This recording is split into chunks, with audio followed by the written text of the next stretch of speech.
আমি কৃষ্ণা। আপনারা দেখছেন কৃষ্ণার রান্নাঘর। কৃষ্ণার রান্নাঘরে আপনাদের সকলকে স্বাগত। তো আজকে আমি দেখাবো প্রত্যেকের বাড়িতেই বেসিন, কিন্তু সেটা হ্যান্ড বেসিন হোক বা বাসন মাজার বেসিন হোক, দুটোই কিন্তু ভীষণভাবে অপরিষ্কার হয়ে যায় খুব তাড়াতাড়ি।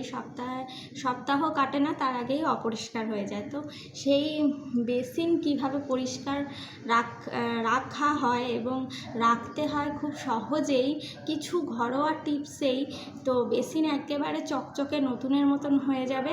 তো এরকমই একটি টিপস নিয়ে আমি আপনাদের কাছে চলে এসেছি। তো দেখতে থাকুন, আশা করি ভালো লাগবে। ভিডিওটি যদি ভালো লাগে অবশ্যই লাইক, শেয়ার আর সাবস্ক্রাইব করে পাশে থাকা বেল আইকনটা প্রেস করে দেবেন, যাতে আমার ভিডিওর সমস্ত নোটিফিকেশান আপনাদের কাছে খুব সহজে পৌঁছায়। তো চলুন দেখে নেওয়া যাক কীভাবে আমি বেসিনটাকে একদম চকচকে করে ফেলি। চলে এসেছি বেসিনের কাছে, আর বেসিনের মধ্যে কেমন দাগ হয়ে যায়, একটা লালচে লালচে কিন্তু দাগ হয়ে যায়, যেটা জলের কারণে হয় এবং প্রতিনিয়ত ব্যবহার করার কারণে এরকম একটা দাগ হয়ে যায়, আর একটা খসখসের মতন এরকম একটা দাগ হয়ে যায়। তো এই দাগগুলোকে আমি খুব সহজে কিভাবে পরিষ্কার করি সেটাই আপনারা দেখতে থাকুন। নিয়েছি আমি একটা পাতিলেবুর রস, আর পাতিলেবুটাকে আমি ভালো করে বেসিনে মাখিয়ে নেব।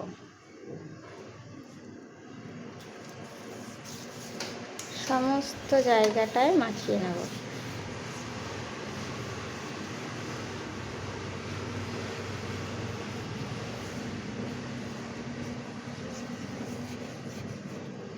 এইগুলোকে আমি সরিয়ে দেব। সরিয়ে আমি ওপরটাতে রেখে দেব।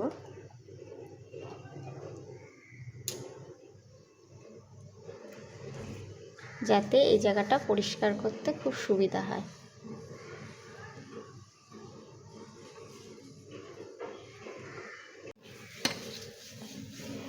লেবুর রসে কিন্তু দাগ খুব সহজে উঠে যায়, আপনারা দেখতেই পাচ্ছেন। তো সমস্ত জায়গায় লেবুর রসটা ভালো করে মাখিয়ে নিয়েছি। ধোয়ার জন্য বা পরিষ্কার রাখার জন্য আমি এমন একটা স্কচব্রাইট সবসময় রেখে দিই, এই স্কচব্রাইটটাই ব্যবহার করব। এতে নিয়ে নেব টুথপেস্ট। সাদা টুথপেস্টটা ব্যবহার করলে কিন্তু খুবই ভালো হয়। তো আমি এতে এরকম একটা ডাবরের একটা টুথপেস্ট নিয়ে নিয়েছি। সামান্য টুথপেস্ট নিলেই হবে। আর দিয়ে দেব কি একটুখানি ভীম জেল একটু দিয়ে দিয়েছি। দিয়ে আমি এবার একটু ভিজিয়ে নিয়ে ভালো করে ঘষবো।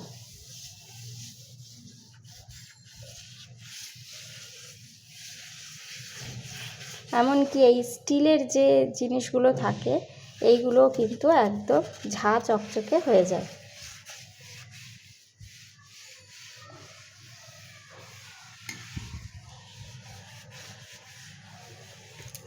এমনকি এই জায়গাটাতেও একটু মাখিয়ে নিয়ে দেখবেন ভীষণই পরিষ্কার হয়ে যায় আর চকচক হয়ে যায়, একদম চকচকে হয়ে যায়। মোটামুটি হয়ে গেছে।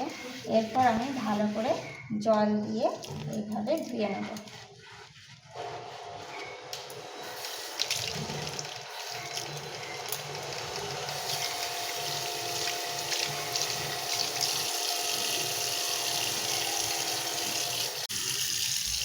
দেখুন একদম পরিষ্কার হয়ে গেছে, আর এটাও দেখুন একদম চকচক।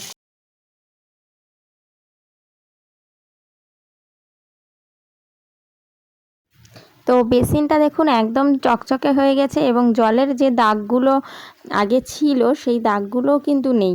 জলের কারণে যে একটা দাগ হয়ে যায় সেগুলো আর নেই।